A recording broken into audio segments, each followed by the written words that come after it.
Zog and the Flying Doctors. Meet the Flying Doctors, a dragon, knight and girl. Their names are Gadabout the Great and Zog and Princess Pearl. Pearl gives people medicine and pills and vaccinations, and Gadabout is expert at performing operations. Zog is good at flying, though not quite so good at landing. But Gadabout and Princess Pearl are always understanding.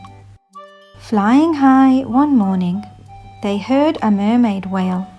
"I'm sunburned and it hurts," she cried, and swished her scaly tail. Bang, crash, they landed. The mermaid's skin was red. Pearl rubbed in some special cream. "And wear this hat," she said. "Thank you," said the mermaid, and she waved a fond goodbye as a team of flying doctors sped away into the sky. As the sun rose higher, they saw a unicorn. He pawed the ground and whinnied, "I've grown an extra horn." Bang, crash, they landed. "I'll help you," said the knight, and he cut the horn off gently to the unicorn's delight. "Thank you," said the unicorn, "for taking so much care." And the team of flying doctors sped away into the air. Halfway through the afternoon, they heard a lion sneeze. "I've caught the flu," the lion roared. "Can someone help me, please?" Bang, crash, thump, they landed. And Pearl said, "Take this pill. And do keep warm. That's terribly important when you're ill."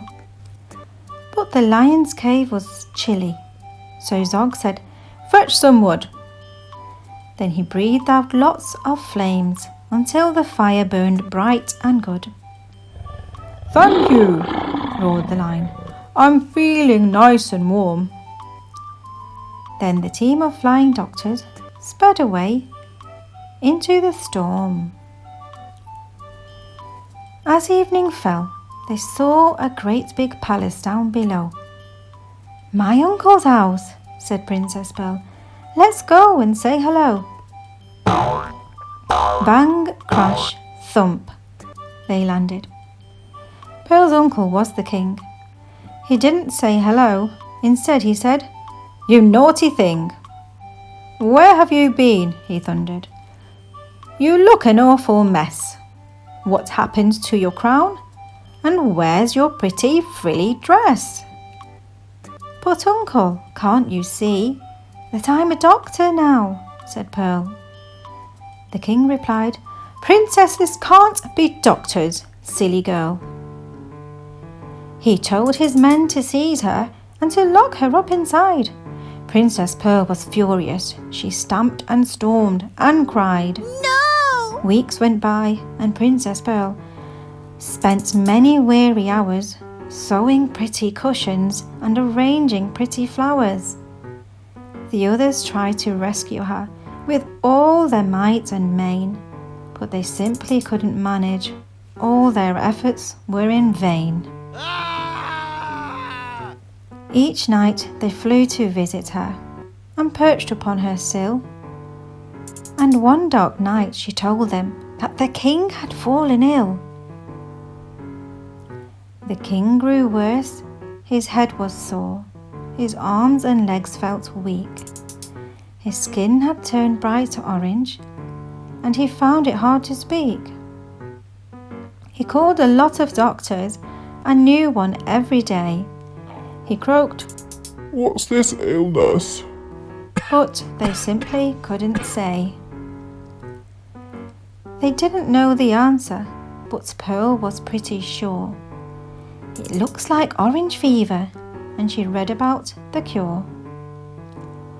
grated horn of unicorn, a mighty lion's sneeze, some mermaid's scale, a little slime, and a half a pound of cheese.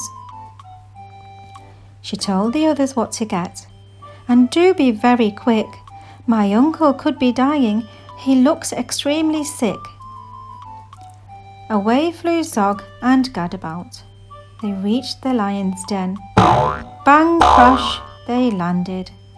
He sneezed for them, and then they flew back to the forest, where the grateful unicorn was very pleased to give them his unwanted sawn off horn. Back to the mermaid's rock they flew. She gladly gave some scales, and her sea snail friends allowed them to collect their slimy trails. Zog said, "I'm exhausted," but he flew and flew until bang, crash, thump, he landed on the bedroom windowsill.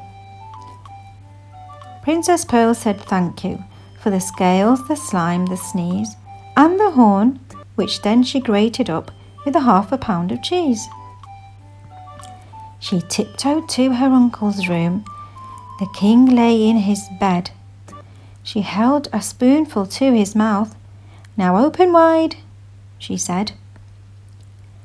After just one spoonful, her uncle felt much stronger, and after spoonful 2, he wasn't orange any longer. After spoonful 3, the king was dancing with delight. "Princesses can be doctors. You were absolutely right. I'm sorry that I locked you up. Of course you must go free.